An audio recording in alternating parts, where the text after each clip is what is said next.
Officially, the disappearance of Teamster leader Jimmy Hoffa back in 1975 has never been solved. The FBI believes Hoffa was murdered by mobsters, but who was the trigger man?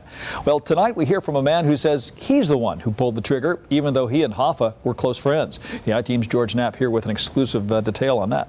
Well, Dave and Paula, mafia hitman Frank Sheeran had a euphemism for murder. Whenever he killed someone, he said they went to Australia, meaning down under the ground. The murder of Hoffa was likely related to what the mob was doing with millions of Teamster dollars here in Las Vegas. Tonight, Frank Sheeran speaks from the grave about how Jimmy Hoffa died. That I was not then guilty, nor am I guilty now.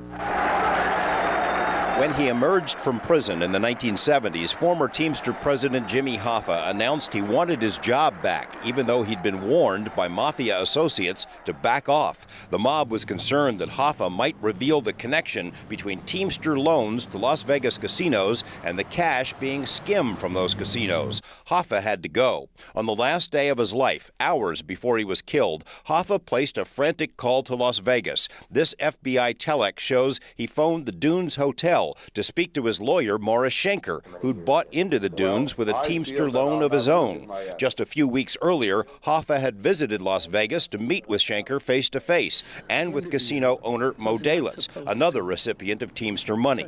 Hoffa finally agreed to a sit-down with his mafia nemesis Tony Provenzano, presumably to work out their differences. They were to meet at the Red Fox restaurant in suburban Detroit.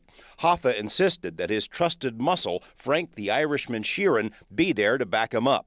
In mob slang, Sheeran painted houses. That is, he killed people. 25 to 30 hits in all, most carried out at the orders of mafia kingpin Russell Buffalino. If a guy's going to talk about he's going to do something, he's not going to say, I'm going to go out and whack this guy or something like that. You know, he just say you paint a house, but you know. Late in his life, as he was dying of cancer, Frank Sheeran finally told the story about Hoffa's murder to his longtime lawyer, Charles Brandt, who's written a book, I Heard You Paint Houses. During the last 31 years, there have been others who've claimed knowledge of what happened to Hoffa. Sheeran appears to be the real deal. So they selected Sheeran for the hit. And Sheeran said to me, you don't say no.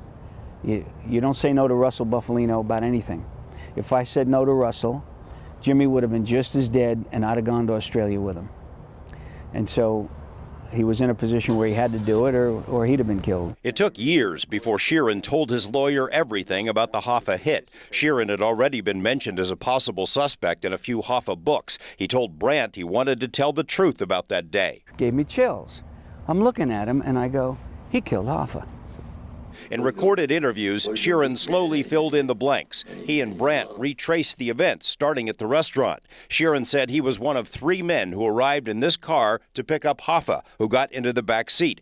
The meeting had been moved to a house, they told Hoffa, this house on Beaverland Street, a short distance away. Hoffa walked into the house with Sheeran behind him, and Sheeran put 2 bullets into the back of Hoffa's head. That's when he got out of the car in the house, walked in there, that's where he got whacked. Hoffa wasn't scared of nothing. You were the shooter.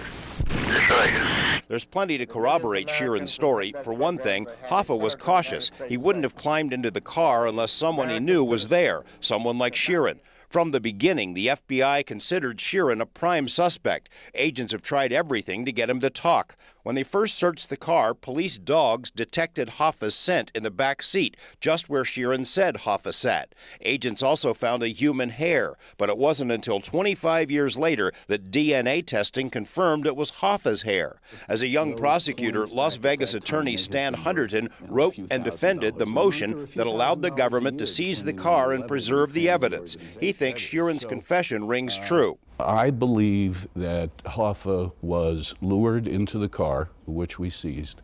There had to be somebody, and perhaps more than one person, in the car that he trusted. He had to be killed quickly, which means fairly nearby, and that's also consistent with Sheeran's confession.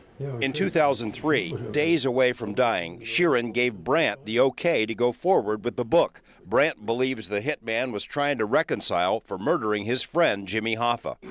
He's one of the best men I ever knew. If Frank Sheeran killed Hoffa, and it looks that way, what happened to the body? Turns out the trail leads here to Las Vegas. The answer tomorrow night at 11 o'clock. Charles Brandt, the author of the book about Sheeran, is holding a book signing tomorrow night at 7 at the Reading Room at Mandalay Bay. And we have some links on our website if you want more information. That's lasvegasnow.com. Any other suspect who might fit that bill, though? No one's even close, really. There's one mob figure named Sal Brigulio who was high on the list of suspects for a while. He was suspected also of cooperating with the FBI. He was murdered on a New York sidewalk in 1978, and the man who pulled the trigger was Frank Sheeran. More tomorrow. Kind of blows that Giant Stadium thing, but what the heck? Yeah. All right, thanks, George.